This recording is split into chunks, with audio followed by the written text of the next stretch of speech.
Hello my friends and welcome to another pick a card reading. I hope you're all doing really well. It's really good to see you. I'm sorry it's been so long since I've uploaded. If you're new here, welcome. It's really good to have you here, and if you're returning, thank you so much for your continued love and support. It's just the best thing ever and it really means the world to me. Thank you so much. Now this is a subscriber request and it's in response to a community post that I put up maybe about a week or two ago. And I don't usually do the reading on myself, but this was a reading that I developed. And I think it just came out with some amazing stuff. So I just wanted to share it with you. And it also is an amalgamation of all the different types of readings that were suggested on that post. So there was a shadow reading that was kind of listed as the one that people wanted the most. So this is what this is. But I wanted to have a conversation with the light and the shadow. And because I've got two decks that represent the light and the shadow, they're exactly the same deck, but one's white and one's black. And they really resonate strongly with my own kind of working with the shadow, that I just wanted to share this with you. So what I want you to do is I want you to think of a question or questions or area that you might want guidance on. This could be like one or two areas. I would say like any more than two would be a little bit too much, but yeah, one or two areas, and they may even relate to each other in some way, and most probably they do. But have that in mind when you're thinking about the question and choosing your pile. And then what will happen is then I will deal cards with the shadow self and then also with the light self, see what they have to say about the situation, and then get some guidance on about how they can advise you going forward.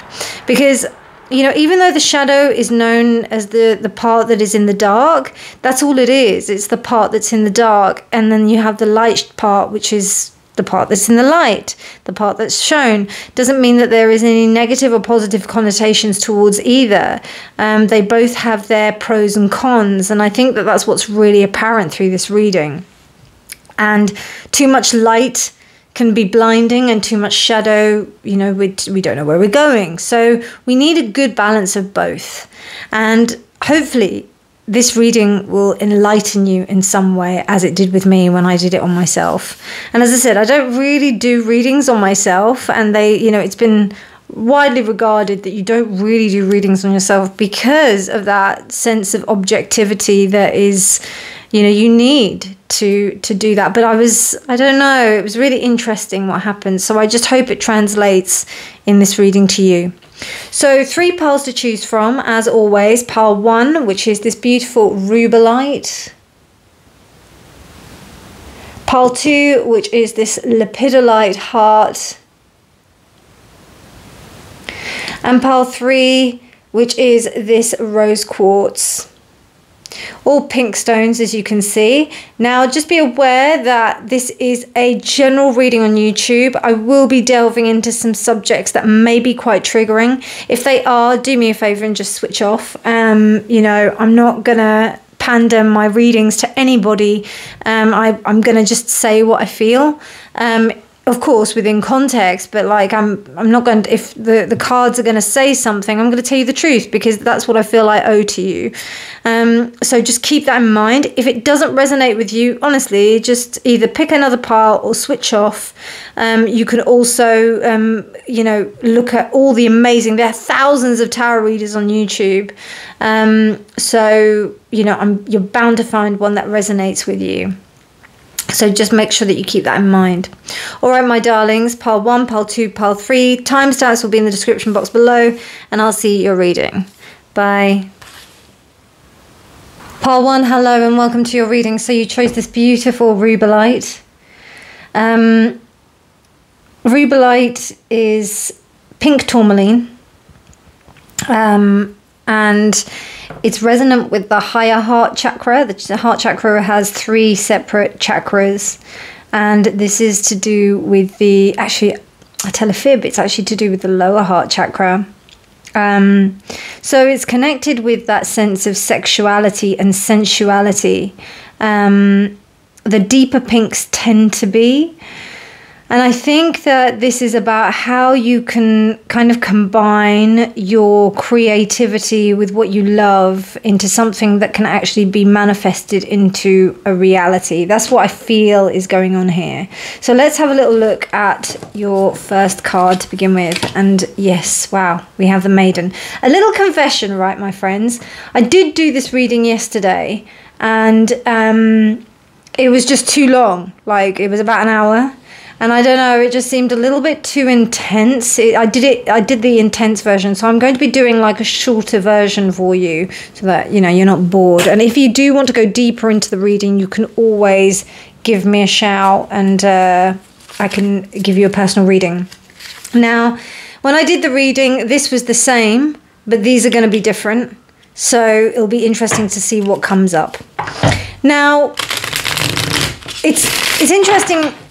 Also in terms of the pink and the sexuality, there's a sense of sexuality, innocence and sensuality that's going on, this innocence that's happening. So I don't know if this is the kind of stage that you feel at the moment in relation to the question that you've asked, but it definitely is seeming that way. But we do have the number 8. Now, 8 is really a mature number. It's not a kind of a maiden-esque number. So it's interesting. It's almost like a bit like the Fool reverse. Like you kind of are seeing that, you know, you're maybe needing to approach an issue with something new. You're maybe needing to approach an issue with a maiden-like attitude, but you may not be a maiden in relation to it. So, for example, you have trained and worked in a job for a long time, and now you're going into a new job, which is going to give you new responsibilities and new things to learn. But essentially, it's nothing that you haven't done before. Like, you have done it, it's just in a different environment. So let's have a look at what your shadow self and your light self want to, like what archetypes are coming out initially, or what is coming out. So the Phoenix, wow, and then we've got Storm, which is reversed. This deck does work with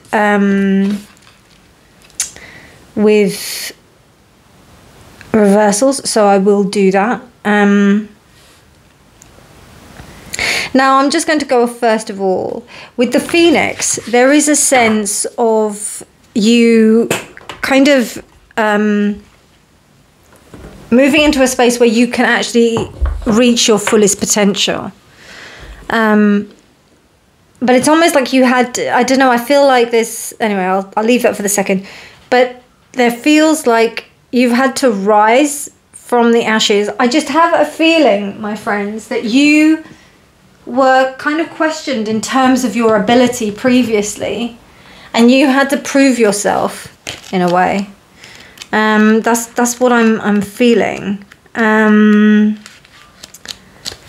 I feel like that not only did you show yourself in this situation to others, you showed it to yourself. Like you almost surpassed your own expectations within this situation. And now resurrection, it's the theme of resurrection going on here, and also it's known as a fire sign within this deck, and it's also a he in terms of the male energy.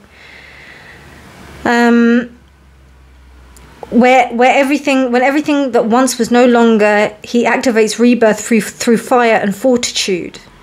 The new Phoenix is an emanation of his ancestors' labor and wisdom, refreshed and ready to give his gifts to the world, sending a message that a part of your life is undergoing resurrection, facilitating the inward journey that is necessary before any rebirth. Nothing real can ever be lost. Let this medicine lay claim to all that is no longer relevant to your ever-evolving existence. Surrender yourself to the fire of renewal, and you will be reborn, refined, with more beauty and power than you could have ever have possibly imagined. And it's balanced because it was upright, so relaxed and trusting the process. So, what I'm getting here, pile one, is that there is an innate ability to be able to trust the process. There is. So whatever this issue is, it's almost like you know what the answers go. You know what's going to happen. You do know what's going to happen. You may not know. You know that you'll be all right, let's just say. There's an innate wisdom that you know that you will rise again from this situation, regardless of what happens here. So we have Storm, and let's have a little look at what that is. This deck like deals with different elements. So this is known as ether. And female, interesting how we've got the male on the shadow and then we've got the female on the light side. She's the cycle of madness necessary to reclaim serenity. The charge occurs before the storm actually arrives, and when the storm arrives, it commands immediate attention. Her climactic performance echoes through the theatre of the gods, opening new dimensions. Finally, the skies rain down the tears that precedes tomorrow's renewal. It can indicate transition in the midst of tempest. You might wonder how much damage may be done or whether or not you will survive. So I've got a feeling that you may not feel that how you look to other people. I don't know, that with this storm being reversed, it feels like you're trying to attain a sense of decorum, maybe. You're trying to show people that you can deal with this. But actually it's in a bit of detriment because it's trepidation in the midst of change with this being unbalanced because it was reversed.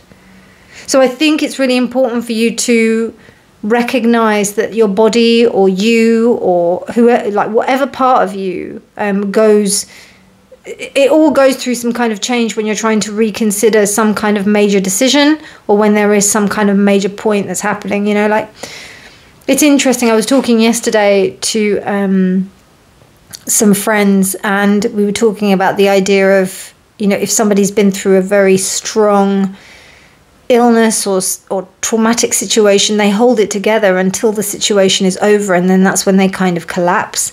And I think what's happening here is that there seems to be a holding together during, like, even after, you know, it's like it didn't even really affect me that much. But actually you have to kind of like let it collapse and just let the storm rage on, in the words of Elsa from Frozen. So, you know, let the storm rage on.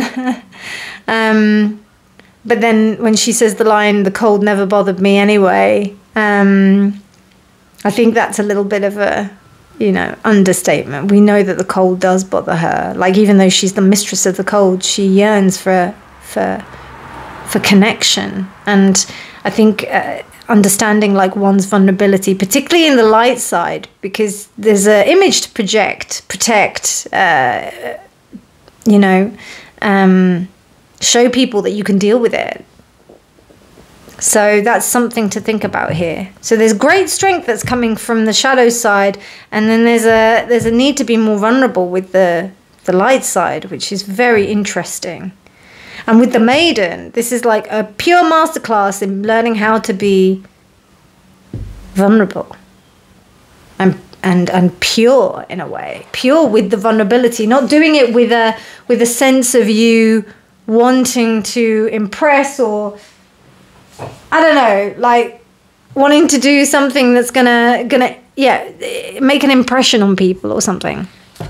Okay, so I want to see like what you are transforming into, and then we're going to have a look at the shadow and light aspects.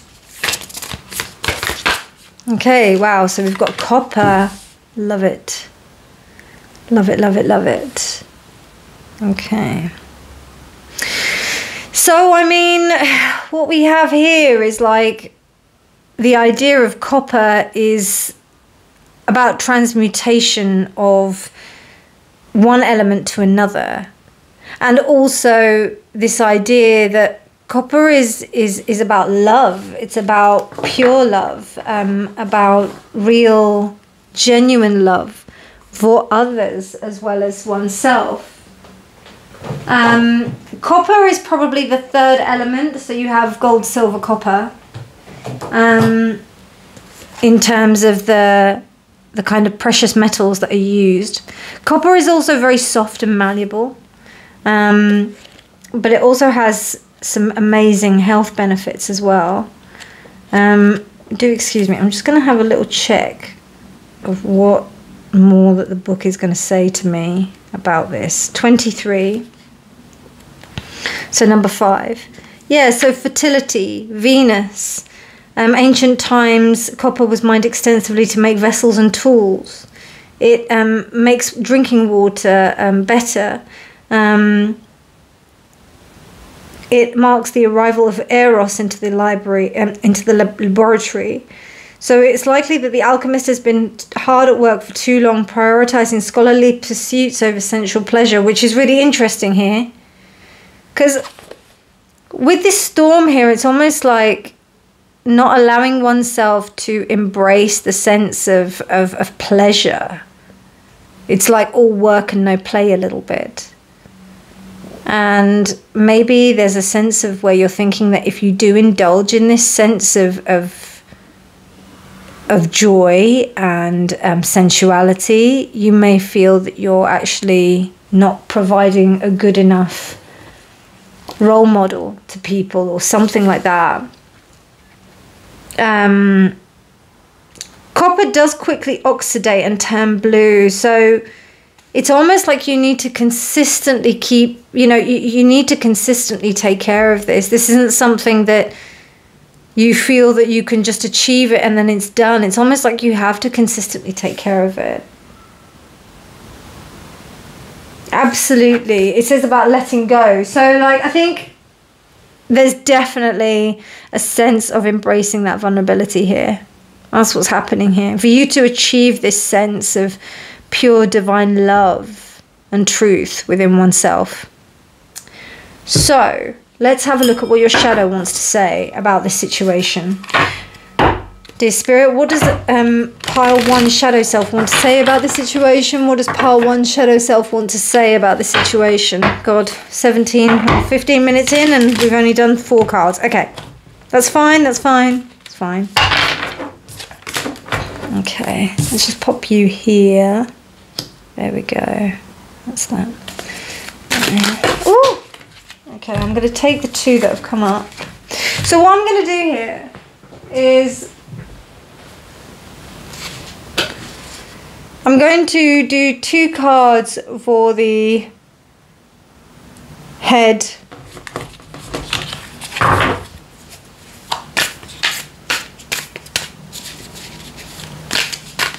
Actually, no, I'm not.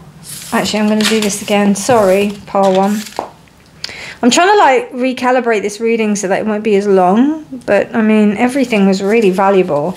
Okay, I want to do, yeah, that's what I want to do. Okay. Okay, so the head, the heart. And I hope this fits on the thing.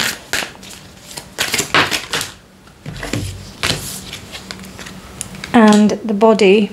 Okay, doesn't quite fit. So we've got the 10 of Wands. We've got the we've got the Ace of Wands, right? 10 of Wands, Ace of Wands, and the Ace of Pentacles reversed. Wow. Okay. Well, there's a lot of blocking here, and I don't know whether or not you are actually disallowing yourself to actually revel in what your shadow wants to. There's definitely some shadow repression here, and because you do that, it's actually stopping you from being able to start and rise again and really embody the truth of this phoenix by the looks of things. I just feel that it would be just a lot more beneficial for you to kind of like allow yourself to be, and there's a sense of where you're really not allowing yourself to do that. It's almost like you might be, to a certain extent, making excuses in a way, thinking like you're too busy to do something. There may be a sense of you like thinking, I've got too many things to do, I don't have time to do that, so how can I really make enough time for what it is that I need to do, or what it is that I want to do, which is actually more accurate. This is like a complete, I'm just going to say it as it is. This is like a complete, like, you're absolutely stunting your own growth. Absolutely. Because of this attitude of you not making time for what it is that's important to you, it just seems like big procrastination. You're disallowing stuff. I wouldn't be surprised if you just find that you're burnt out, you don't have passion for things. I would also think that, maybe your sexual drive is down as well, in that respect. And when our sexual drive is high, usually we've got a good opportunity to create, quite literally, because copulation, or just really just doing things like artistically and having a good time with it. But there's a limit here, and it's almost like you're hiding away. You're hiding this away. Why are you doing this? Okay, right. Okay, so I think that what's happened is that you've had some kind of breakup, or there's been some kind of thing that's happened with someone, and where you've been let down. It could be that you collaborated with someone and they let you down. It could be that you were in a relationship and now you're trying to, or you've broken up from a relationship. It could be that friends, there's just a real lack of trust here. And what's really interesting is that because of this lack of drive, you're actually missing out on specific opportunities. You're missing out on stuff. You're actually, it's like you're turning away from it. And you're not allowing yourself to really smell the roses of a situation. Okay, let's have a look deeper into the why. Okay, Four of Pentacles. I mean, I'll be honest with you, it's starting to reveal itself. It's starting to help you come out into a situation which is going to be a release eventually. I don't really think that you have much choice, sorry. Things will have to change eventually, because you're not going to be able to continue on this path, and I don't think that Phoenix is going to let you do that.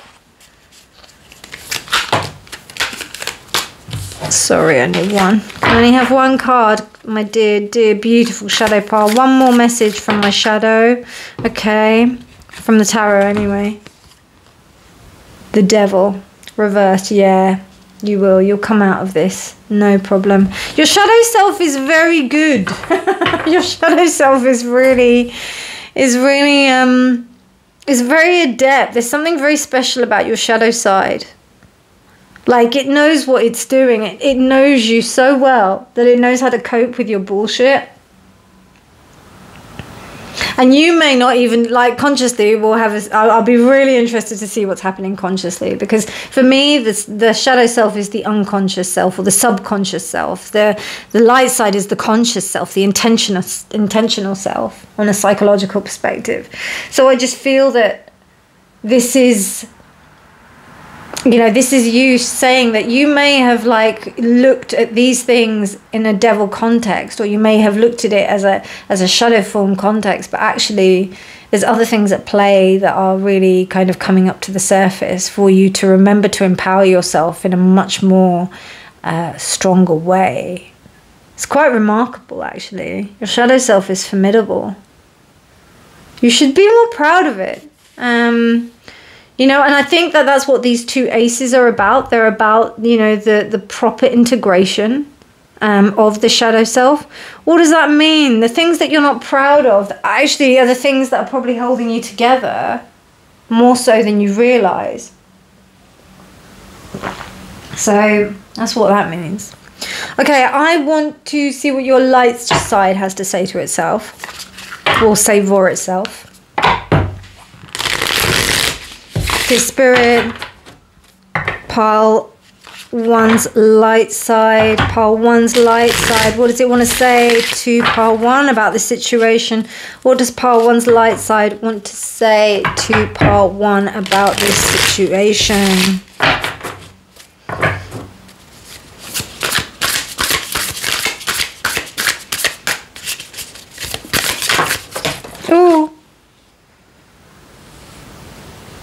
Okay.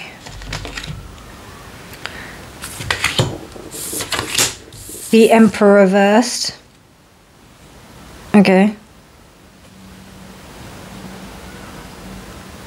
I'm just having a look. There's a bit of misaligned, like, fire energy. Do you know what I mean? Eight of Pentacles. Right, okay. I see what's going on. I see what's going on.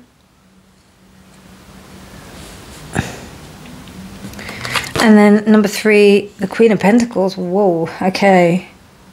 You are working on your money. You're working on your money. The money. And I don't know, I think you are a little bit stepping on people in order to, like, get what you want, to be honest with you. And that's not your style. Like, you're more kind of, you know, innovative. You actually like, you like to work with people, and you like to be, I wouldn't necessarily say collaborative, but you do like to look out for the welfare of people a little bit more than you're allowing yourself to. But because of this, I don't know, I think you're like, your drive is misguided, so it's stopping you from being actually compassionate in some sense, I think. Because, you know, the Emperor reversed is, if you want to think of somebody who just doesn't care and is the ultimate dictator, that is the Emperor. And that's your mind. Your mind is working on the side of, like, you know, it's absolutely, it says here, excessive control, inflexibility, big ego, power struggles, immaturity, poor planning, tyrant, domineering, rigid, and recklessness.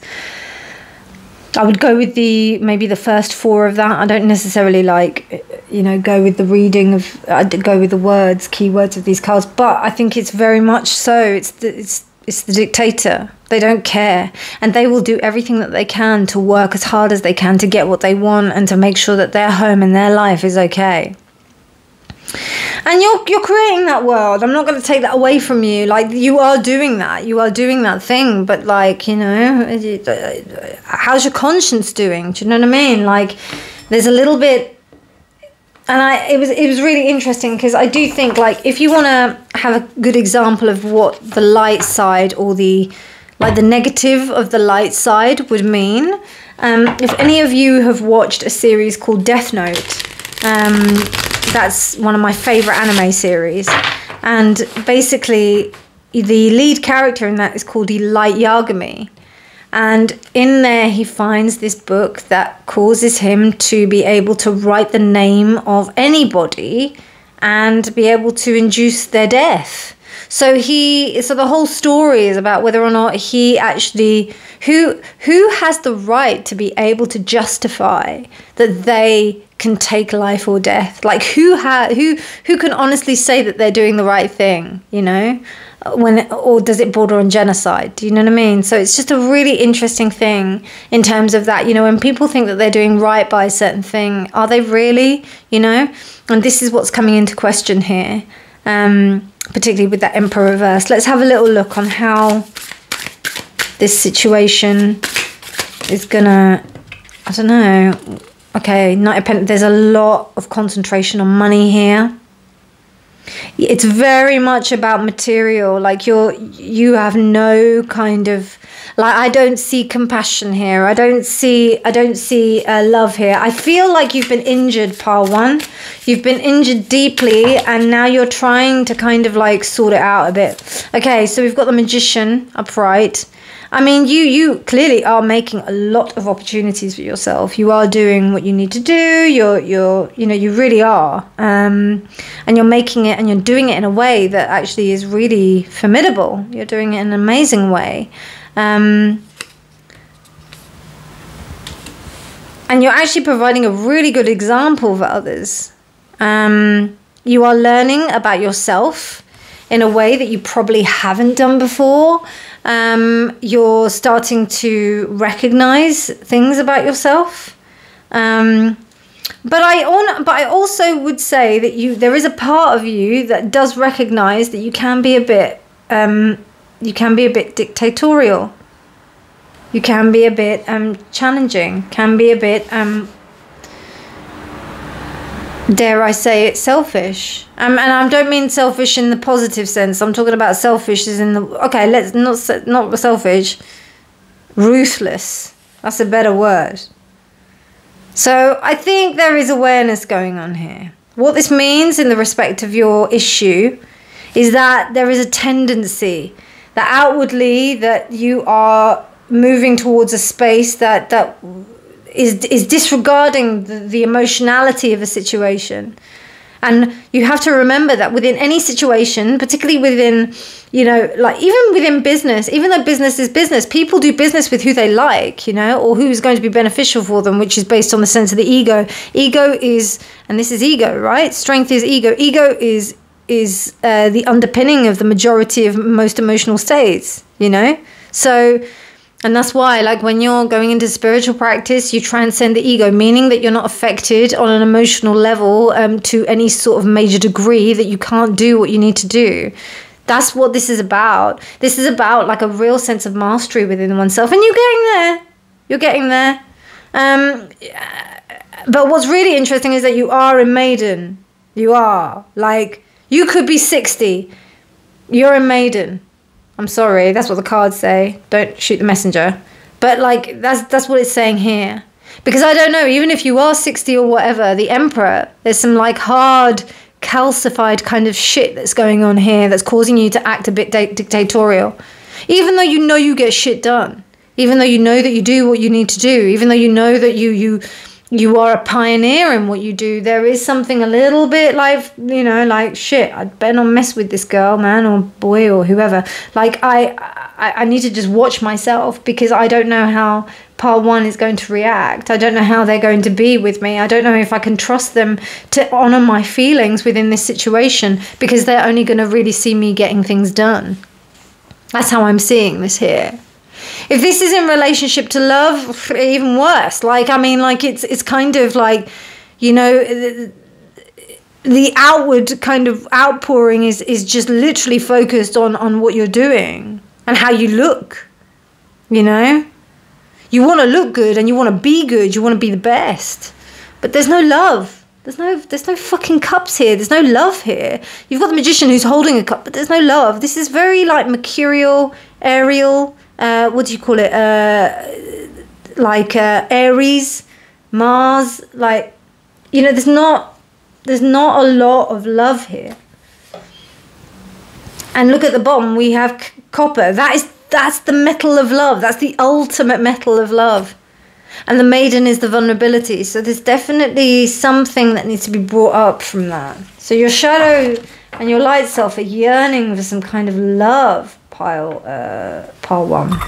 All right, let's have a look at what your what they want to say. Actually, I think I want to do this first.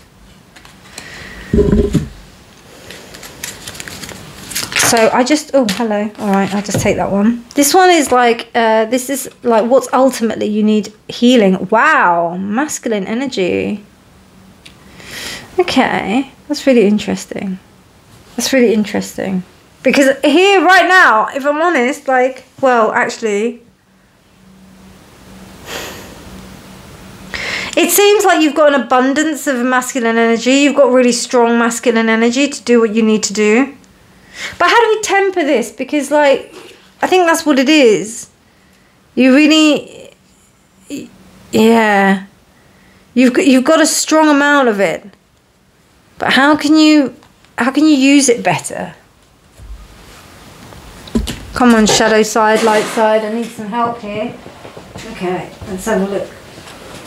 2 cards fell out. Yeah, I want to take them. Okay, surrender. I can release my need to control. And patience. I accept that everything happens in divine order. It's reversed. It's interesting. I feel like they should be reversed, but they're not. I'm not feeling... I feel that they should be reversed, but they're not. They want to stay here. Okay, I see what it is. So there is an element that you have to take from this and employ it in here. And And the patience reversed here is, I think that you think that this is the way it should be. Like, it's almost like you're thinking, even though you're doing your work and whatnot on a material level, there's a feeling that you think, oh, this is the way it should be. And actually, it isn't. There's something else you need to look at. And it's almost like you have patience in one area, but then there's other areas where you don't have patience, and that's where you need to kind of expand that and make that make it more. This is a lesson. Your light side is needing to learn a lesson from your shadow side. It's needing to take some shadow in order to balance the energy. Because there's irrationality here. That's what I can feel. I can feel irrationality. All right, let's have a look at... I want to take one archetype for... Oh, we've got another card here. Balance, look at that. Balance, balance, my friends, balance. What does it say? It says, I bring a state of perfect harmony into my world, and I do so without judgment. It's reversed. So there is a big imbalance here. A big imbalance here. I'm going to be honest with you, Pile 1. I don't know if you're feigning some stuff, like you're thinking, oh, like, you know, oh, I don't know what you're talking about, Rena. That's all right. Might not resonate. I'm saying that, but if you do know what I'm talking about, then you need to check yourself. This reading is tough, man. I'm not going to lie. Like, when I did it for myself, it slapped me, whooped me, absolutely whooped me. Okay, so on this side, we've got Exorcist. It came up reversed, and this is on the light side, right? Light attribute, freeing yourself and others from destructive impulses. And then we've got fear of facing your own demons. We don't have the 7 of Swords here, or 7 of Wands here, but it's very important for you to remember that you can't, and that's what the storm is about. You have to chase out the demons and really make sure that the ground is clear. And then here we have Child Wounded. Awakens compassion and desire to serve other wounded children, open the learning path of forgiveness. And then we have shadow attributes, blames all dysfunctional relationships on childhood wounds, resists moving through forgiveness. It's upright. I don't know. I'm taking it upright because I saw it upright. So what I'm seeing here is that the wounded child is listened to in some kind of context, which is why this is so like good. But then there's just something here going on with the light side that like it's almost like a spiritual warrior that believes that what they're doing is on the right path, but they're actually demolishing everyone in the process.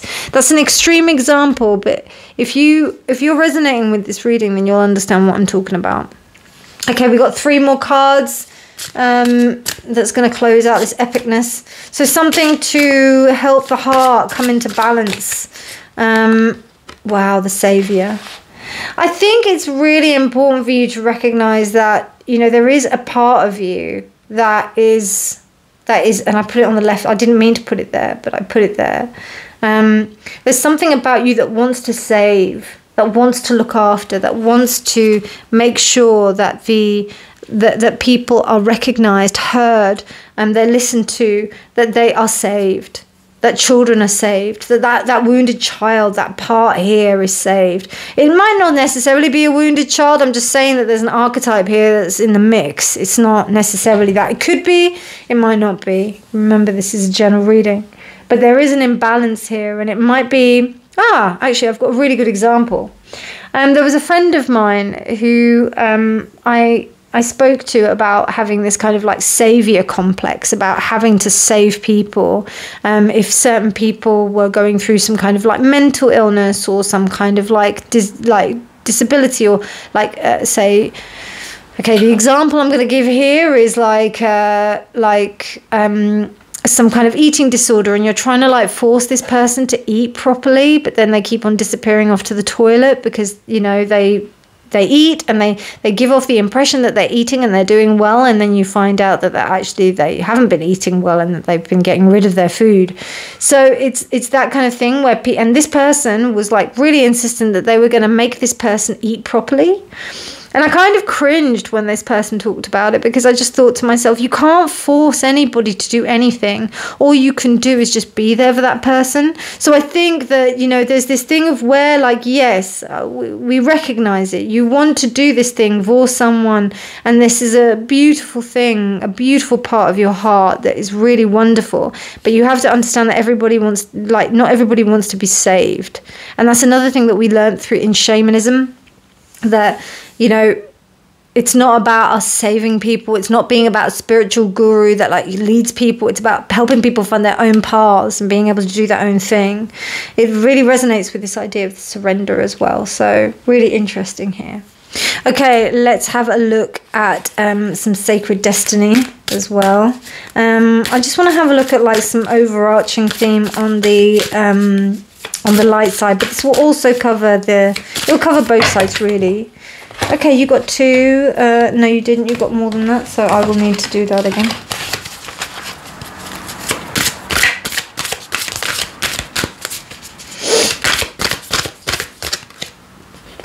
I'm going to sneeze. Excuse me. Sorry. Okay.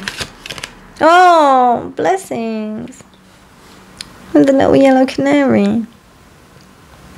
You are blessed, Part 1. I can't even like take it like let's just like get things straight. You are blessed. You have everything you need. You've got an abundance of it. But it's just this kind of like there's an excess of power that needs to be brought back into check, so that you can make sure that you're putting your energy into the right things, as opposed to like trying to do things that really are not meant for you. I hope that makes sense, Part 1. I really do. You know, I think your energy is going in the wrong places. I really do. Or that it is going in the right place, but there needs to be a sense of compassion that goes around it. Because it seems like the wrong things are getting fed by your energy. Okay. So because that was all really heavy and deep, we've got a beautiful little oracle deck. My favourite oracle deck. At the moment.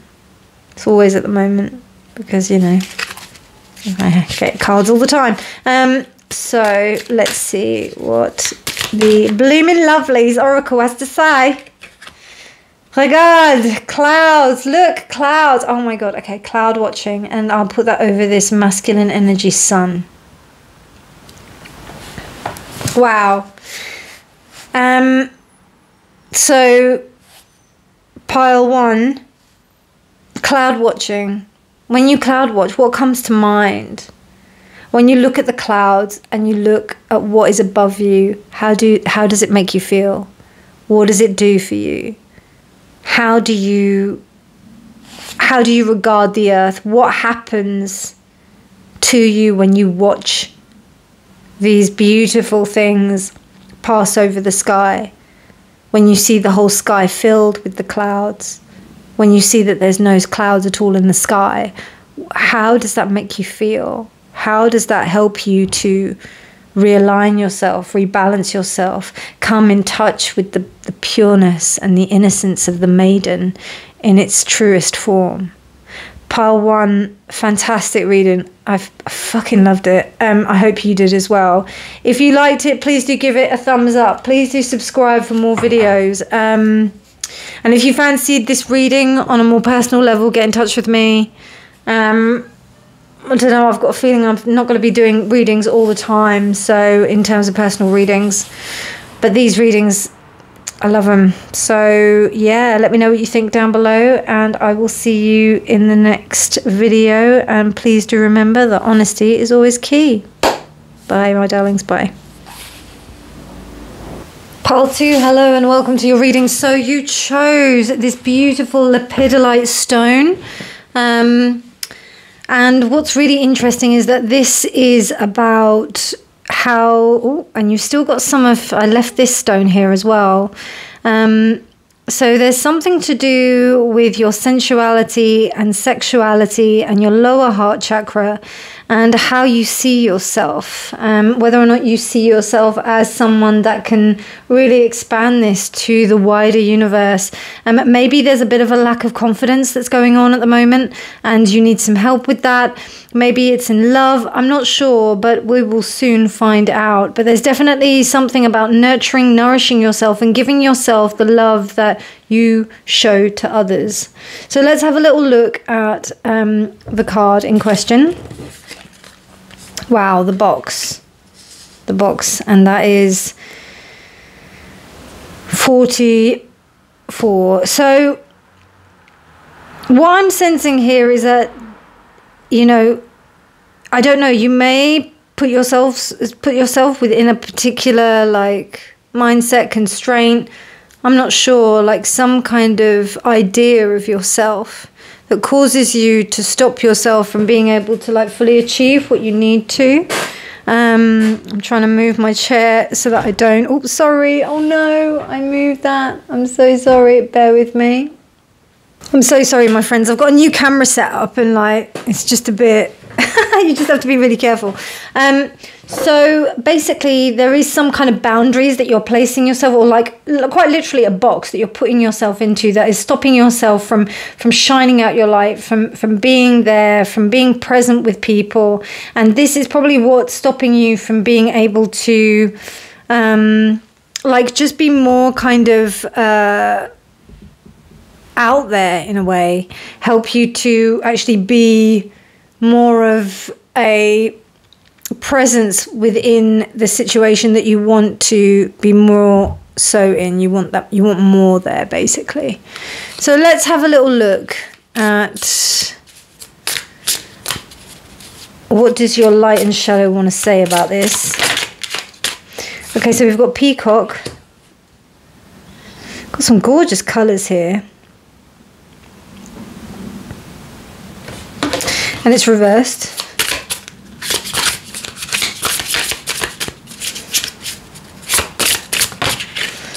And then we've got manta ray. Okay, both of them are reversed. So I will double check what that is. But essentially, I mean, first and foremost, when we think of the peacock, we think of something, we think of the ability to show one's feathers, the ability to show the plumage, to show off oneself in some respect. And here, unfortunately, I don't know whether or not you can actually do that, because I think you're stopping yourself from doing it. Let's just have a look. I just saw manta ray, but I need to see. These cards also have a element with them, and peacock is in the element of earth. So let's have a little look. That's what it looks like. Beautiful card. But I feel like you're not able to show who you're supposed to be. I feel like there's an infringement. Maybe you're stopping yourself from showing who you are. I don't know. There just feels to me like there's something that's stopping you from showing who you are. So transmutation, the peacock lives in the woods where he consumes, among other things, poisonous plants. Of course.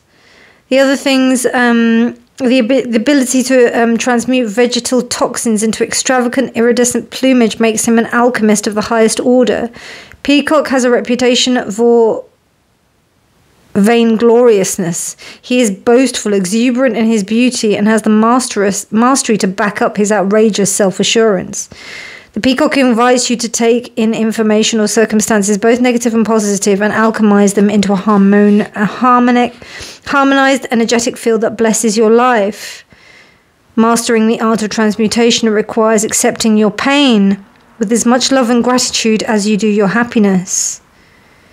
That's very interesting on the shadow side. It will become a gateway to greater freedom and beauty with the application of loving awareness. Everything is energy just waiting to be liberated into a more authentic expression of itself. And because it was reversed, it's imbalanced. So feeling immobilized by your perceptions and of your circumstances. Well, I mean, that would be detrimental, shadow. And that kind of matches. So here the shadow is afflicted. Let's see what the manta ray says. So manta ray is water, obviously. So there's graceful maneuverability, navigation skills, which are exceptional, innate knowledge, which allows the manta ray to be perfectly calibrated for their environment. It beckons you to break free from the obstacles that you hold back and that hold you back and reconfigure them for your greater good. Okay, right, I see what's going on.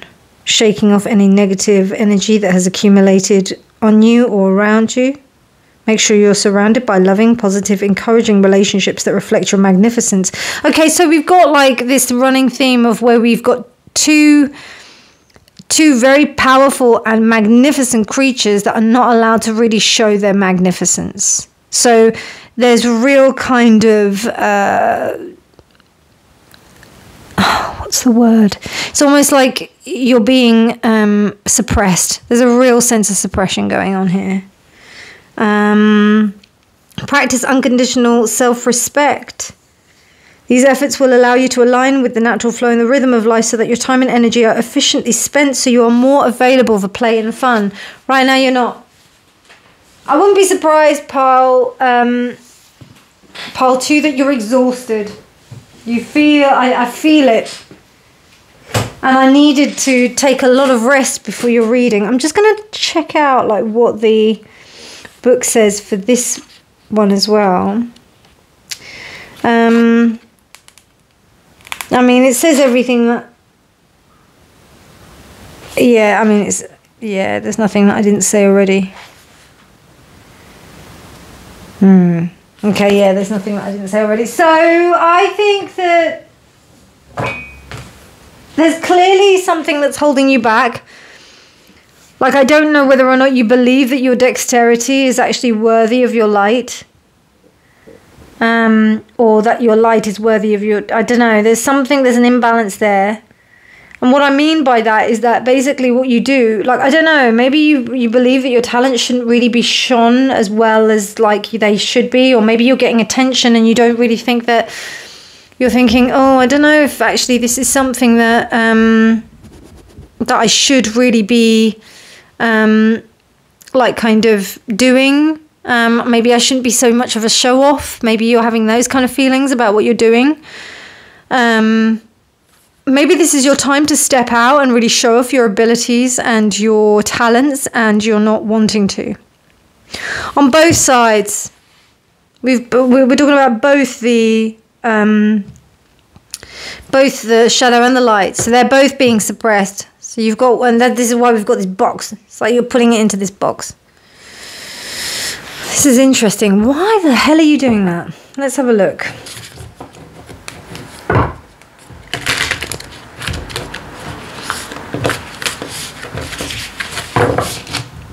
What's going on, my pile twos? Why are you feeling so apprehensive about this? Why is it that you are doing it? What's happening? What's going on? What are you... I mean, your light and your dark self are going to tell me about your fears, but there's something that you ultimately have to become. And maybe that is playing a part in why you're not stepping into your power.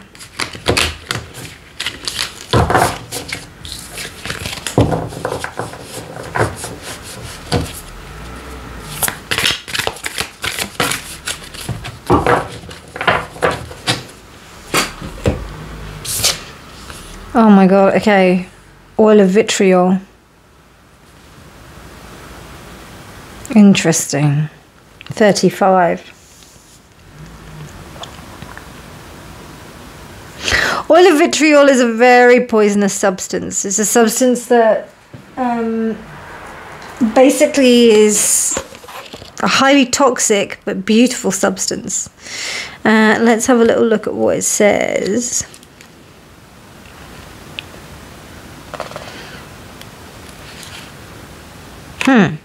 There we go. Oh.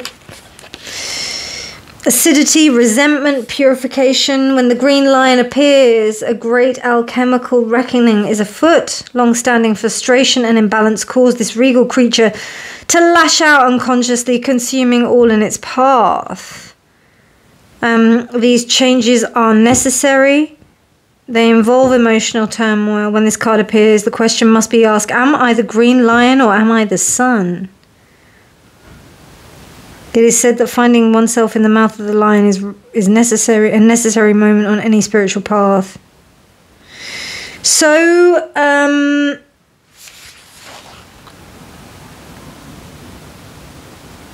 yeah, so vitriol is an incredible acidic and corrosive substance, and so it comes with a few warnings. Don't overconsume, don't lash out, breathe and wait. No need to add insult to insult to injury. There's a sense that you are quite bitter about what's going on. You may not really be liking what's happening. There may be a sense of you really wanting to make a move with some certain things and you can't, because you're kind of like, you're thinking, why can't I move forward in this space? Maybe you feel like you're deserving to do so, but you actually can't, because you can't seem to harness this energy in a productive way. Let's see what your shadow and your light self have to say about this, because this is very interesting. Okay, we will start with the shadow.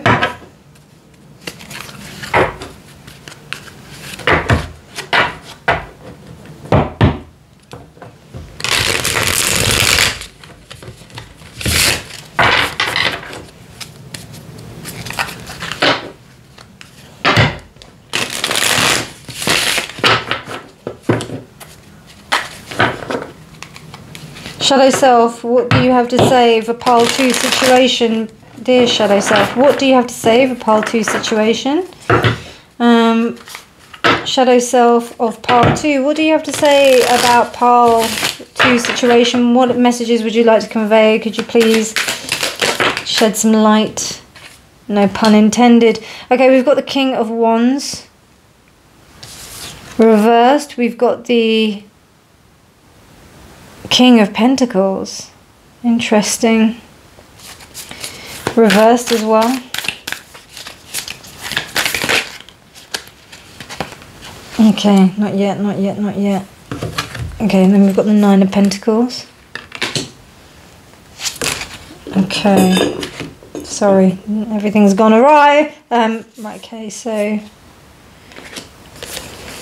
we've been given the other cards already, so I will take those in just a second once I kind of sort myself out. So, I mean, I don't know, Pile 2, you may have had some kind of like male oppression in your life. I don't know if it's to do with like men that you've dated or what, but it just feels like, you know, you've really been striving to make sure that you're independent in what you're doing. But that's because it could be because of father figures, but it also could be because of the lack of male role models that have actually shown you that you know, masculinity is a good thing.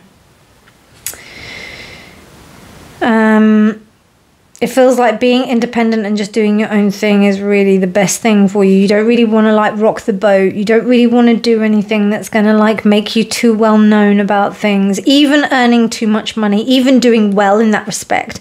So it's better that you kind of like just hide away in the shadows, so that you don't really like rock the boat too much. That's what I'm getting, Pile.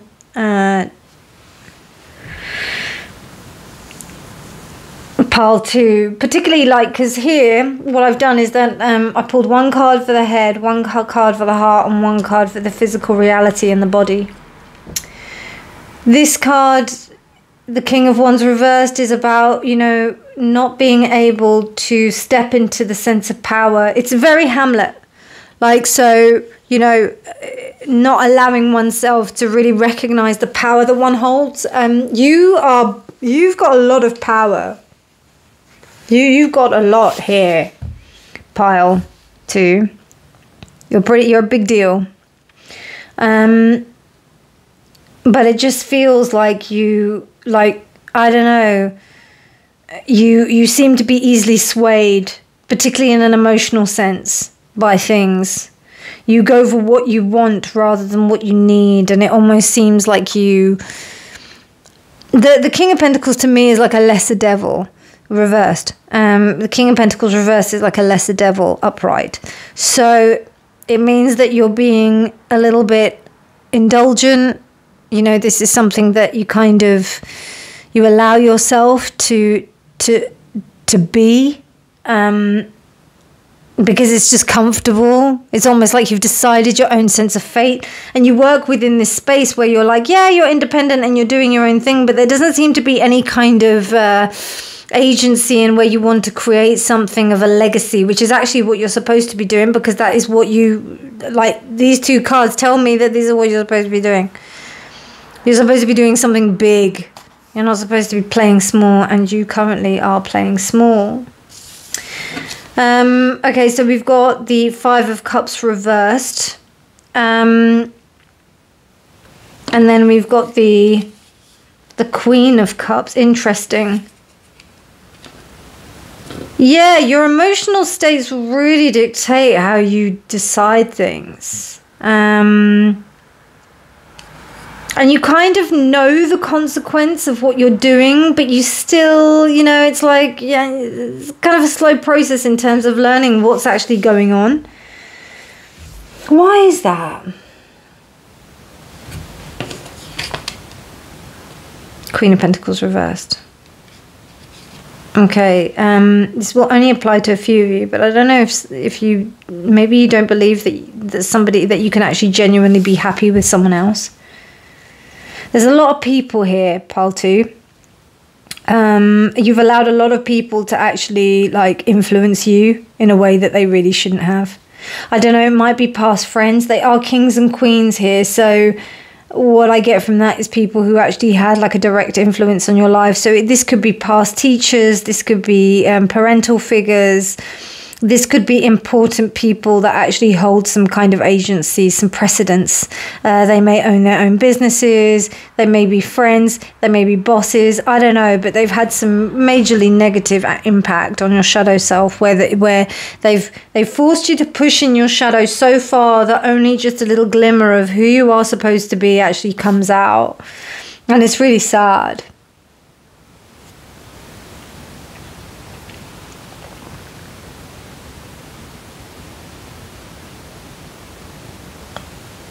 Yeah.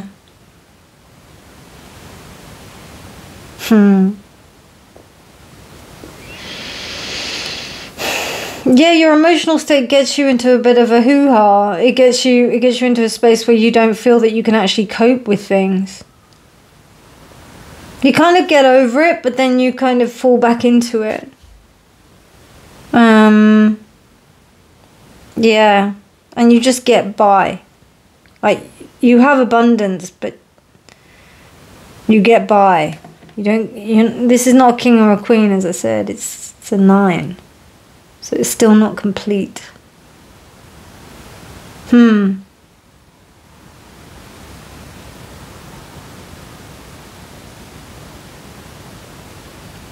Yeah, we don't have swords here, so there's no, like, real thought that's going on about it. It's emotions and drive.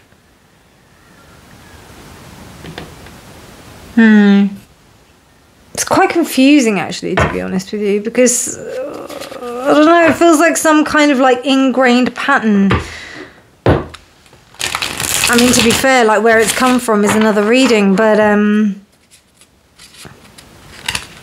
feels like it's come from people. It doesn't feel like it's come from you. Obviously, our memories are created by our interactions with people, whether that be through childhood or, like, daily interactions, but there's a repetition of particular types of patterns that either bring you into contact with, like, one kind of person or another, and you don't seem to meet the other kind of, like people that really deserve to, like, hear about you or know you or have something to do with you. Okay, right, on the light side, let's have a look at what the light side has to say about all of this. We've got the Sun reversed. We've got the Hanged Man reversed.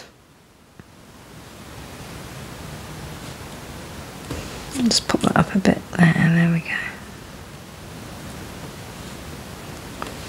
And then we've got the World reversed. Jesus. Okay, so that's 3 major arcanas. No, it's not reversed actually. The World is upright. And then we have the Jesus, what's going on? Judgment reversed. And then we have Death. My God, pile. And I'm Catholic, so don't judge me. No, I'm joking. No, I am Catholic for real, but like seriously. 5 major arcana. 5 major arcana on this side. We don't have any major arcana on this side, but we have 5 major arcana on this side. Okay, and then one more, because the suspense is killing me. What card is it going to be? Oh my gosh. Pile. Pile 2. What's going on here? Okay.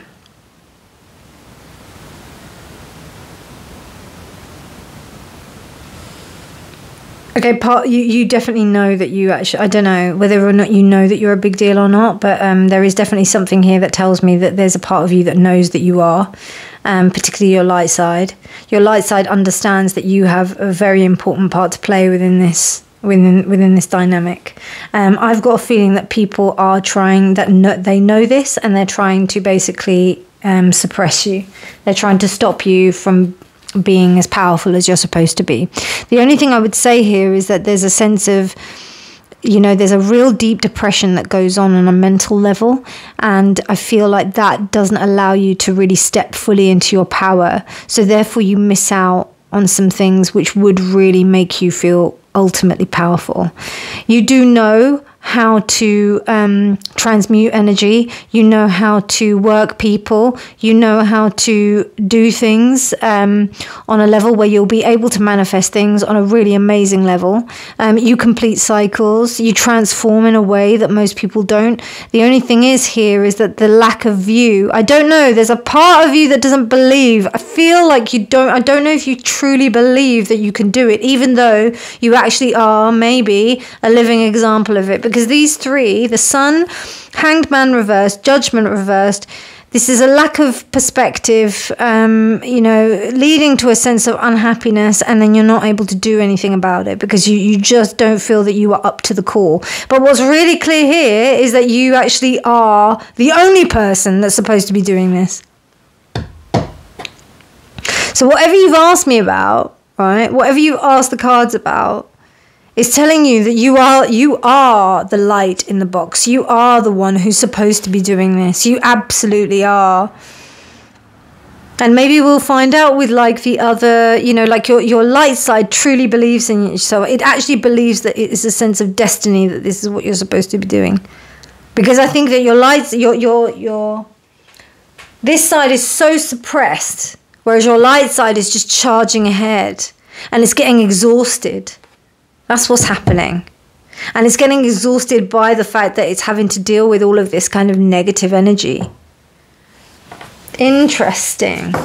My mind is like blown. I'm fucking loving these readings. Right, okay, so let's have a look at some healing energy from, like, what's the main lesson here in terms of healing?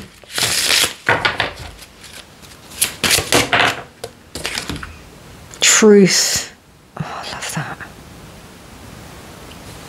Wow. Such a powerful reading, this reading. So truth. Striving for the truth in all situations and remembering that the truth shall set you free. Number 3, the Empress as well. Which is kind of what is like, it's almost like she's like, oh, the Empress really wants to come out here. She wants to join this Emperor. Because if you were going to have it perfect, in perfect kind of balance, the Emperor would be here and the Empress would be here. But I mean, this is so powerful, this side here. So it's almost like your light side knows the truth about your situation, and your shadow side is completely dogged down by the memories and the experiences of the past and experiences of what has been happening.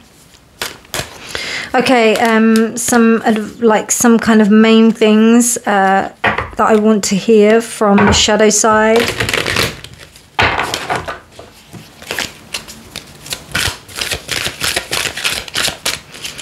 Something from the shadow side. What does that say? Relationships. Relationships. I attract those people who serve my higher good. You've been attracting really shit people, I have to say. Really shit people who've undermined you completely. So that needs to be sorted out. That's what your shadow self is saying to you. It's saying to you, you've attracted shit people. What are you going to do about it? Wow, regret. Oh, bless you. But what's really beautiful is that even though this says regret, this is upright. So it's almost like you know that it's regretful and you're trying to do something different. And I think that's why this Hanged Man is there, because it's asking you to just take it easy on yourself. You know, you did the best you could at the time. There wasn't anything else that you could really do about what happened. So just chill out. Don't be so hard on yourself about that. It's okay. Right, okay, so we're going to just have a few archetype cards because I want to see what is the lead archetype that is coming from your shadow and the lead archetype that is coming from your light to give you more clarity on the situation.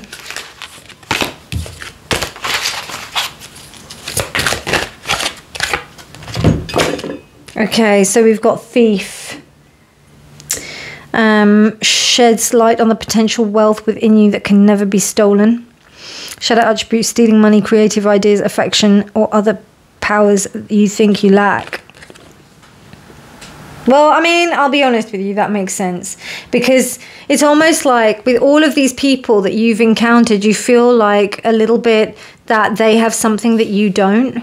So therefore you're thinking that if you embody these kind of things that are actually yours anyway, you know, you'll be a thief in that respect. Actually, I'm going to have it upright. But it is shadow self. So anyway. And then the light attribute for here. By the way, if it comes up like reversed, then that means that I'm taking the shadow aspect even within the light, okay? So just be aware that's how it's working here, because light can also be detrimental as well. But it's interesting because like Pile 2, their shadow was like their shadow was actually doing better for them than their light, and here your light is doing better for you than your shadow. So it's really interesting. Yeah, I'll take it. Mediator, light attributes, gift for negotiating fairness and strategy in personal and professional life, respect for both sides of the argument. Shadow attribute, negotiating with an ulterior motive or a hidden agenda, either professionally or personally. It could be that you're having to act in that way in order to kind of like work within the areas that you are. That's what I'm seeing here, because I don't think that that's what you want to do. And I also see like a really good kind of energy here. It may even be that you see yourself in a negative light because of this regret that you have here.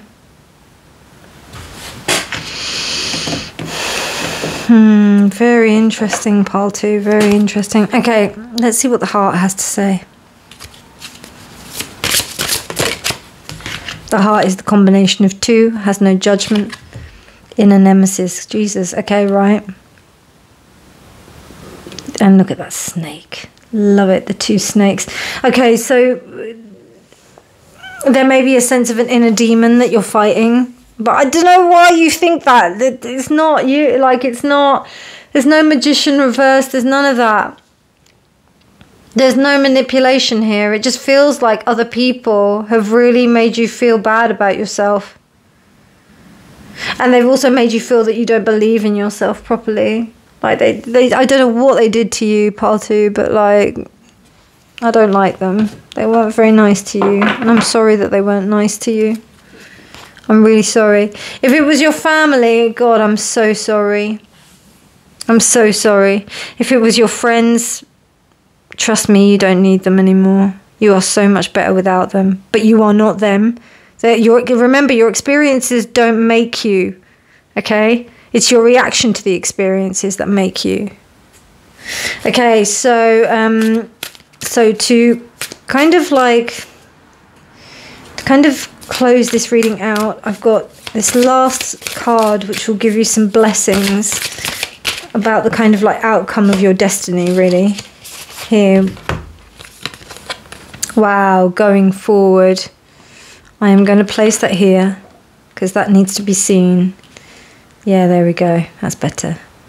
So going forward, seeing the light within and continuing to take steps forward onto a path, and remembering that each day, you know, and you can start each day again, you can do things again, you can, you know, each new day brings a new beginning. I think that's really important, because I don't know, what I'm seeing here is this like light that's kind of wanting to poke out of these dark spaces where it's been dark previously, and there's a real need to kind of believe that you are somebody who actually deserves happiness and deserves the love that you exude on everyone else.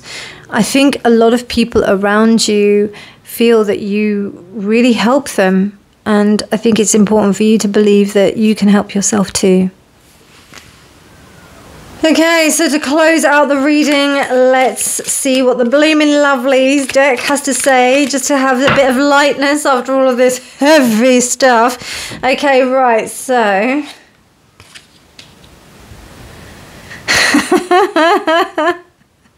The swoopy sky punk wins the chips. Oh my god, I love that, look. The two birds. Love it.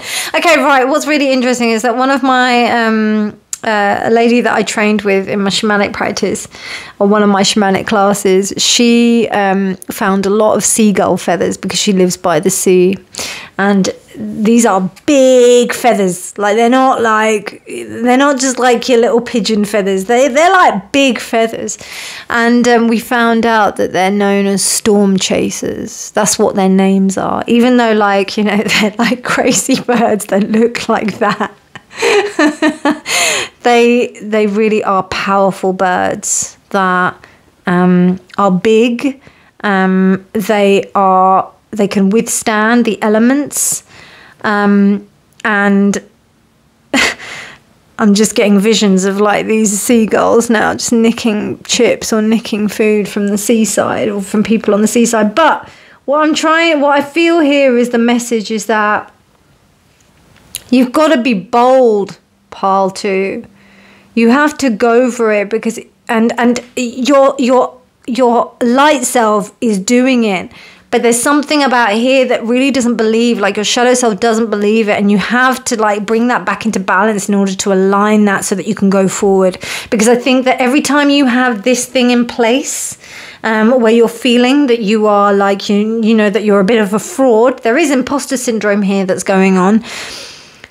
If you continue to think that, then you're not going to be able to fulfill this massive destiny that you've got here. Like, you're supposed to be doing some great things, and you've got to get on and do it. You've got some shit to like get on with, Pile 2. Do you know what I mean? Pile 2, what an incredible reading. Thank you so much for allowing me to read your energy. I'm so honored. So beautiful, this reading. What an enjoyable experience. I hope you enjoyed it as much as I did. If you liked it, please do give it a thumbs up. Please do subscribe for more and all of that good juicy stuff. But otherwise, my darlings, thank you so much for being here. Enjoy your morning, evening, night, day, whenever you're choosing to watch this. And remember, my darlings, that honesty is always key. Bye. Hello, Pile 3, and welcome to your reading. So you chose this rose quartz. These have been some intense readings. I've had to have like a good break in between the readings. And oh my God, as we start, this candle has just gone out. So I'm just going to have to replace that. Excuse me. Actually, it's right here, so I can do this while I'm talking to you. But yeah, these readings have been really intense, strong readings. Usually I would say that there's a trigger warning with them, but you know, if you want to switch off, you can just switch off and look for another reader, or you can choose another pile. It's up to you. But I think that there's some really amazing messages that are coming through. So well done you for wanting to see what they have to say, really, your shadow and your light self, about your situation. So rose quartz is one of the supreme master healer quartzes of the heart chakra. It helps to bring things back into alignment. It also promotes a sense of love, which is resonant with the higher heart chakra. This promotes a healthy dynamic around, and a sense of compassion that reverberates not only with yourself but with everyone around you, and even more so with yourself, because you know it's very easy to expend that sense of compassion and love to other people, but when it comes to ourselves, it's a different matter altogether. So this is what is coming up now. It's about you reaching a higher frequency of love and vibration in order to get what you want and need from the situation. So with that being said, let's have a little look at what your card is. The Forest. In the words of Laura Palmer, I just know I'm going to get lost in those woods again. Very interesting. Okay, and that's 34. 34 equates to 7. Let's have a look at what your shadow and your light self want to say to each other. What they want to say initially. Shadow self, please. Wow, the ray of light. How interesting. And it's reversed.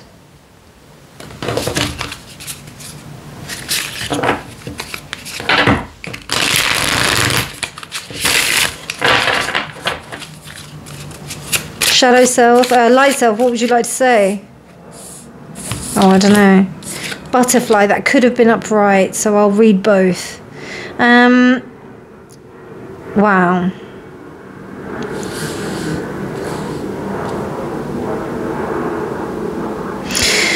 Okay, so what I'm seeing here is that the shadow self is being illuminated in a way that I don't think is essentially quite so healthy for it. It's almost like maybe too much importance might be being given to it. Maybe there's a sense of dwelling, like the dweller within the forest, staying within a place that you don't really need to, so that you can truly transform, because it feels like there's a sense of transformation that wants to occur, but it's not being allowed to occur. It's not happening yet. There's also a sense that what you are transforming into may not be satisfactory. You may not feel that it's good enough, or that it's on a level where you feel that it would be accepted by other people. Okay, so I'm just going to have a look at what you're actually transmuting into. Actually, before I do that, and that will be our card, before I do that, I'm just going to look at the meaning of these cards. Now, even though this is a new deck, so I'm having to just have a little look at the light, what they are. Okay. You see, as much as I love this deck, it doesn't have a table of contents. I don't know why, books do that. Why don't you have a table of contents? Can I just say, if you make a book or like some cards, can we just have a table of contents, please? That'd be really nice. Okay, so we've got Ray of Light. We've got the song also from Madonna, Ray of Light. Ray of Light offers speedy luminosity. It's interesting because it's male as well. His bright spectrum beams wide, a fundamental constant of nature which allows us to see and understand our world. His reasoning polarizes everything in his path, intensifying exactness and focusing on the impalpable. Out of him we can create realities. In all his brightness, all inhibitions subside, all certainties fall away. What was once blurred focuses with sharp clarity, aligning your perspectives with omniscience, reminding you that where your attention goes, energy flows. Your consciousness is a light ray imbuing life-giving nourishment to everything it highlights. When you emphasize your awareness, what you emphasize with your awareness can either enhance or deplete your quality of life. So ask the ray of light to help you focus on your vision for the future rather than your fears. It's imbalance because it's reversed. So it's fixation on the wrong thing. Yeah, this is what I was saying. So I think there's too much of a dwelling on negativity, I feel, or a dwelling on the shadow self, or on the negative qualities, or on like what the negative, or what certain qualities and their negative connotations. Because not all qualities are negative. They always have some kind of positive essence that is with it. Yeah, so let's just have a look at butterfly for the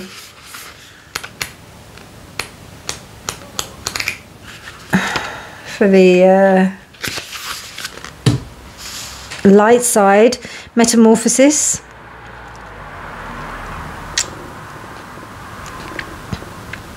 So there's a sense of transformation that you already have gone through, that your light self is kind of allowing you to do and allowing you to go through.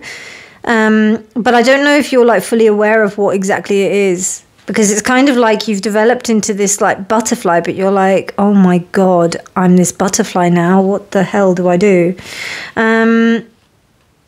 This is a normal thing to be thinking, but the whole thing is, you know, breathing in and out with the process. Change averse is the key words for the imbalancing. So clearing clutter, relinquishing outdated beliefs. I think there's an expectation on oneself of how this should have turned out. And what this is reminding you is that, like, you can plan a pretty picnic, my friend, but you can't predict the weather. Let's have a little look at what this card is. Wow, the Azure Vault. Huh. Yeah, you're definitely not meant to know what's going on. And the thing is that sometimes when we're in a place where we don't know what's going on, it's actually the very place where we should be. Because it's almost like a sense of understanding ourselves within that space, understanding ourselves and how we function there. 54, which equates to 9.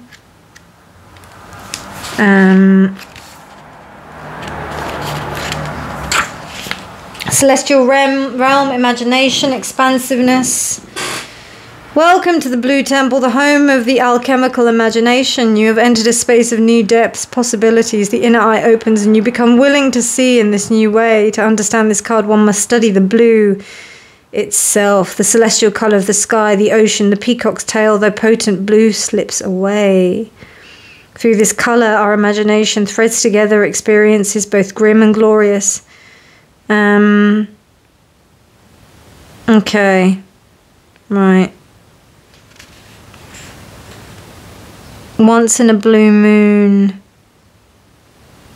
the unlikely is the most likely. Love that. Most people dismiss the Azure Vault as nonsense. Don't worry about them. Stay tuned to your own attendance to this sacred place and notice how you feel there. I mean, you know, of course, like, this is all a matter of personal interpretation, isn't it?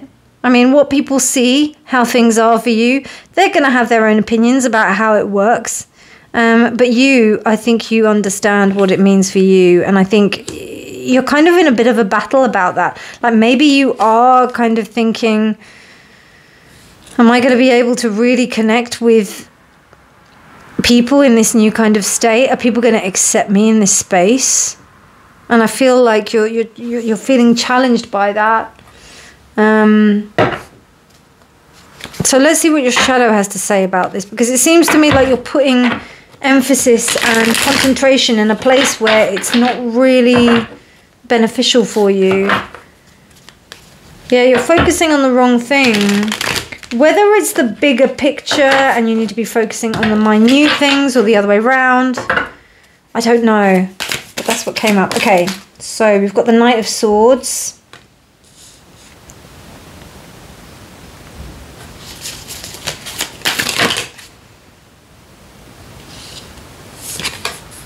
We've got the Three of Swords.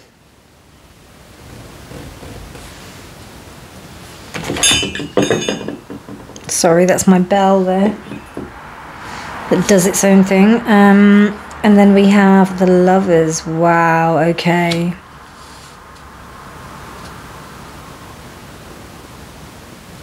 Okay. So what I'm seeing here, pile 3, is that you made a decision that you may regret. You may think that maybe, was it the right decision to do? Was it the right thing to really have done at this point? Maybe you're not comfortable with the decision that you made. And I think that's why the ray of light is there, because it's almost saying that you made the choice, just deal with it. You know, and what's really interesting is that we've got 2 eyes here. We've got an eye here, and then we've got an eye here. So that the focus is on the pain. The Three of Swords, even though it means that, you know, heartbreak, pain, blah, blah, blah, it does mean a fixation on something that actually could be a lot easier to handle if you didn't fixate on it so much. It's kind of mental torture. Not so much as the 9. The 9 is like a little bit more, is worse.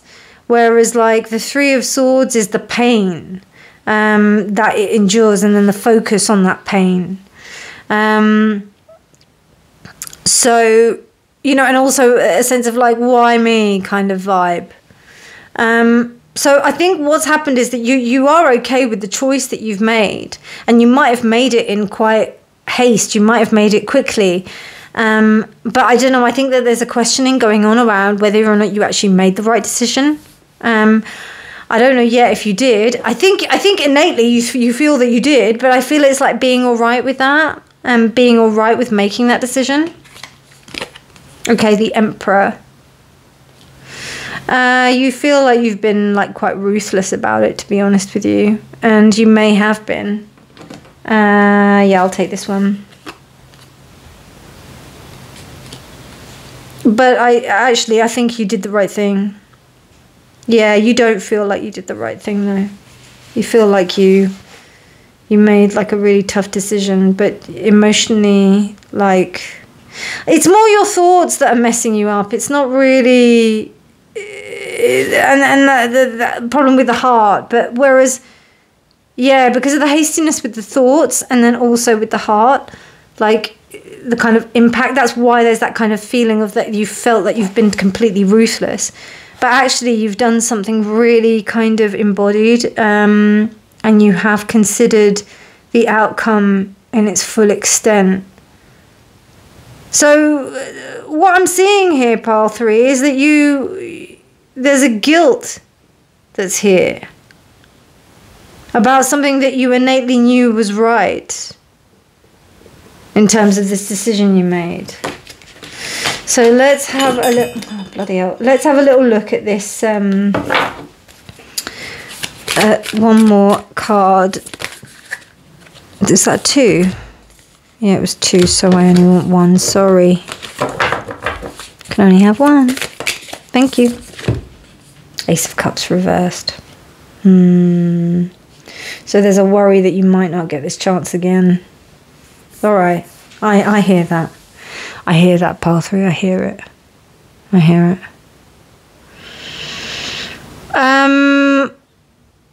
I can tell you just from Rena talking that that's not true.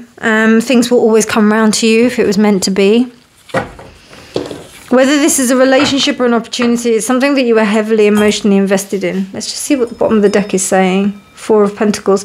Yeah, you were heavily emotionally invested in it.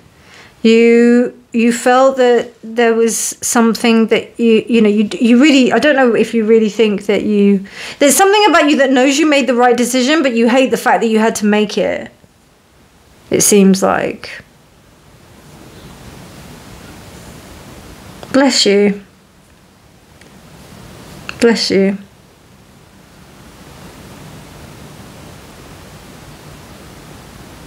Very mature decision as well. Even though, like, the fact that you had to do it, you just had to do it. We've got the Queen of Cups and the Emperor. You know, I don't, and also, well, it's more these lovers, like these. It was a good decision, I think. It seems like it was a tough decision to make, a painful decision. Will opportunity come again? I think it will. As I said, like as Rena talking, I think, you know, opportunity comes round. Like, it really does. Even if it's years later, it does. It does. But you have to maintain that sense of belief within that. Okay, let's see what your light side has to say about it. Your shadow side is a very loving, compassionate side, you know, of you know. But I don't know if you feel that you've been, you know, I think just with you doing what you had to do, you just felt ruthless. You felt like you were being out of order. Oh my God, Ace of Cups again. Okay, so you're feeling like this on both sides. Eight of Pentacles reversed. No, Eight of Pentacles outright, sorry. Is that 8? Yeah, 8. And then the Five of Wands.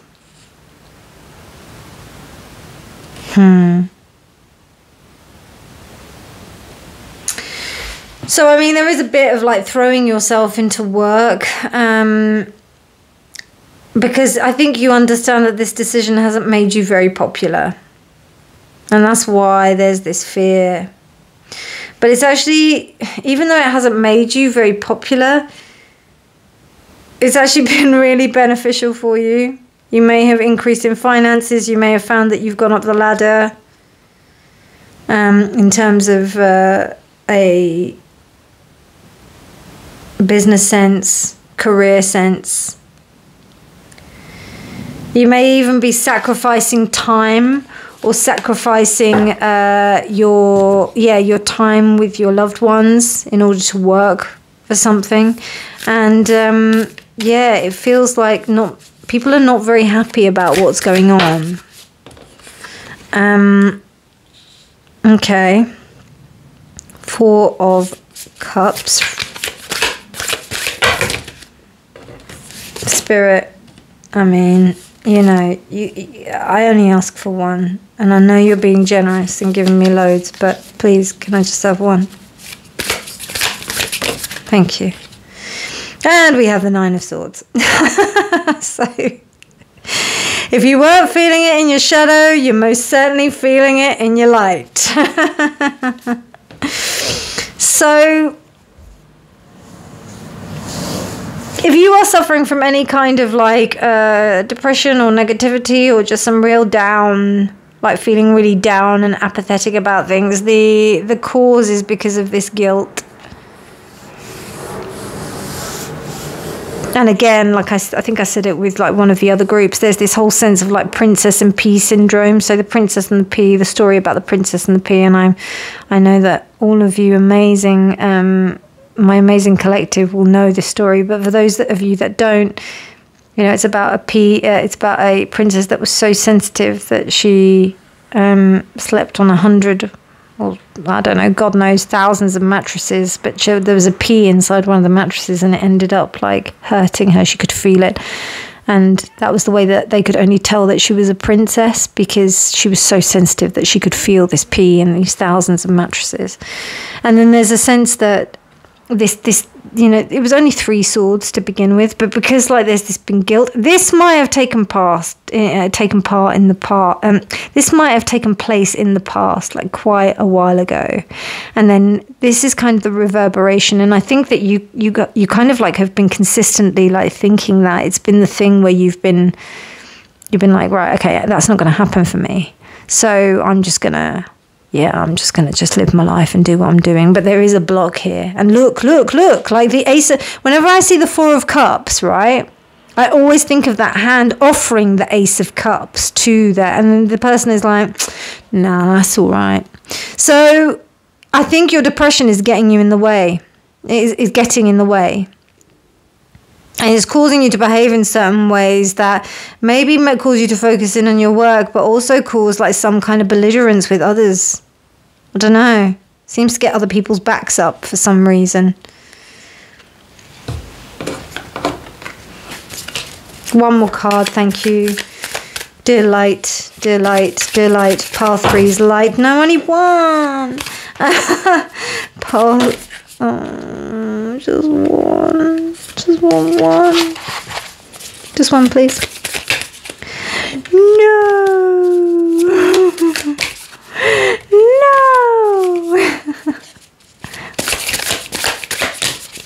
Okay, 2 keep on wanting to talk, but oh God, look at all of these things. It's this 9 of Swords that's doing this. Hang on, is one turned over? No. Thank you. See, I called it out, and then it was like, okay. Oh my God, the Hierophant. Such an interesting Hierophant card.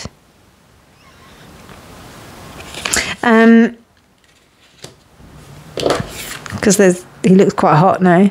Anyway, yes.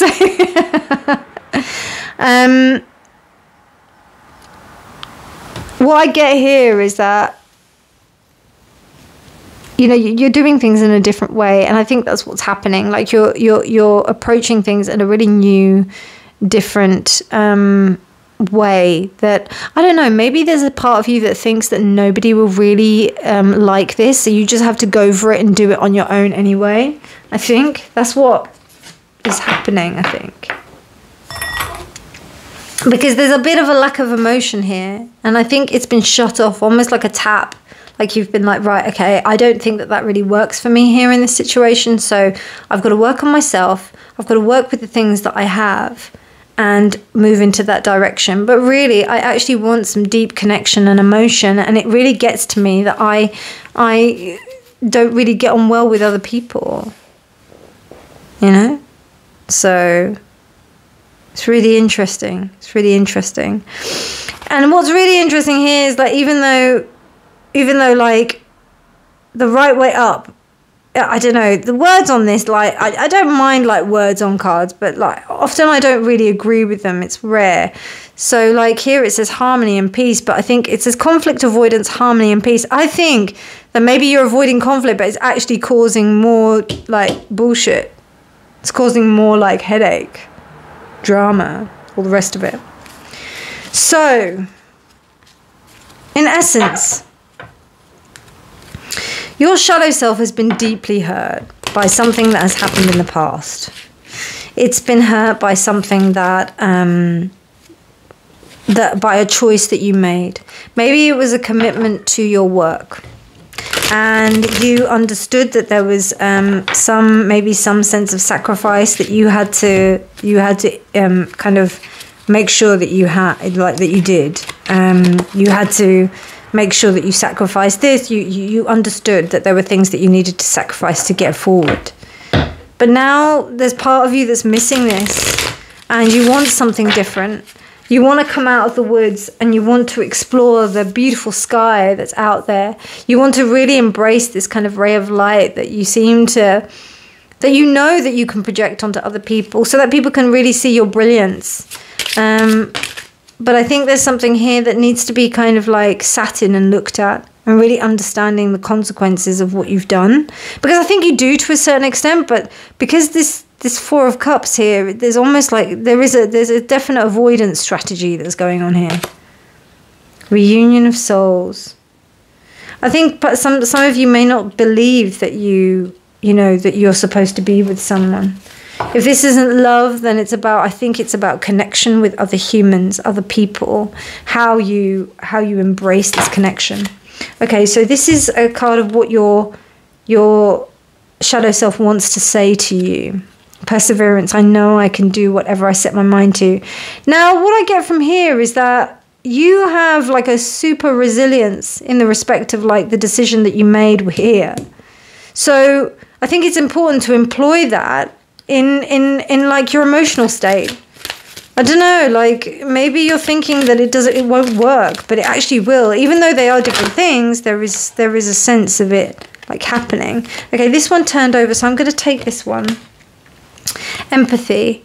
So I'm open to seeing both sides of a situation. So it's really important for you to like truly understand like how others are thinking. And I think that's why this Azure Vault is here, because it helps you to really understand the perspective of all situations. And if somebody did want to reunite with you or come together with you, how would they be? You know, if that's what you really want, you know, you really have to consider that rather than just like wish upon a star and hope it's all for the best. You know what I mean? Because it doesn't work like that. Okay, let's have a look at like what the archetypes want to say. What kind of archetype is your shadow self embodying right now to help you learn from this situation? And what is your light side doing? So first of all, the shadow side, advocate, inspires you to put compassion into action, right? And then embracing negative causes or committing to causes for personal gain. Interesting.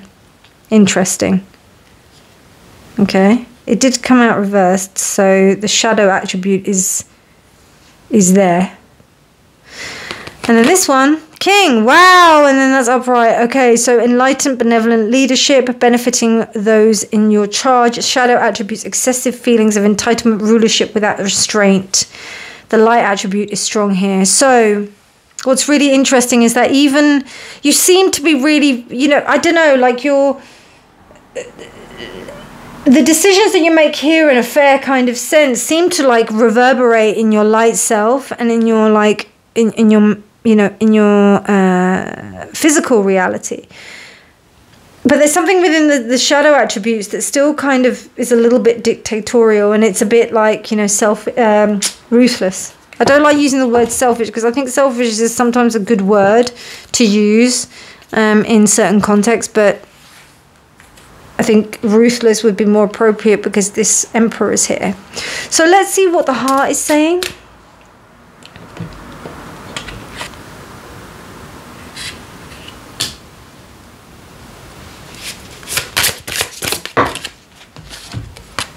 The damaged brow. You've been hurt, my love. You've been hurt deeply. You really have. And you're still getting over it. And the thing is that the wound is still raw, even though it's been a while. It feels like a while. It feels like whatever happened a while ago. And it's almost like the memory just continues to get replayed. Which is why you've got this thing here with the advocate and the shadow attribute. Because it's almost like there's a sense of you thinking that people are not out to get you, but you'll get them first. And it's not even that insidious. It's just that I'm not going to get hurt. I'm not going to get hurt again. That's not going to happen to me. It's already happened to me once. It's not going to happen to me again. I totally hear this. And remember, every bit of advice or everything that I say in these readings, right, is I've pretty much been through that situation already, because otherwise I would have no experience in how to like deal with it. I'd have no right in being able to administer the advice in that respect. I only speak from experience. Okay, let's have a look at some... Yeah, look at that, embracing. This is like to kind of help you to recognize the goodness within yourself, and that there is some, you know, even though that this may be quite an intense situation, an intense thing, there is something about you embracing a sense of yourself, the newness, because we have this image of like dusk or dawn. So there's something about the unknown space that needs to be resided in, you know, particularly with this blue. You can see the heron is blue, or this, I don't know if it's a heron or if it's a crane. It looks like it's a crane or an egret. But like this blue hue. So there's something about you being at peace and also being cold. So there's a sense of like not moving, being still, allowing yourself to remain within a space so that you can really assess the situation for what it is. Wow. So deep, these readings. I love them. Okay, and then the last card to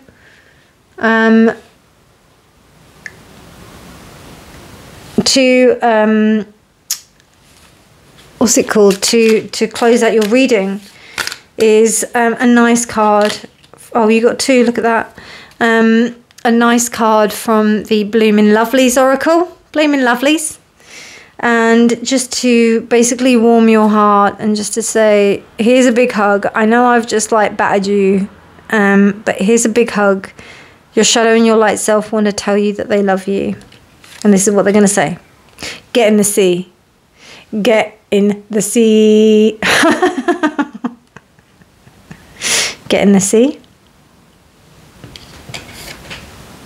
Oh, wax on, wax off. Oh my God. For those of you who don't know, but I'm sure most of you who do watch my videos do know, wax on, wax off. The whole idea of wax on, wax off.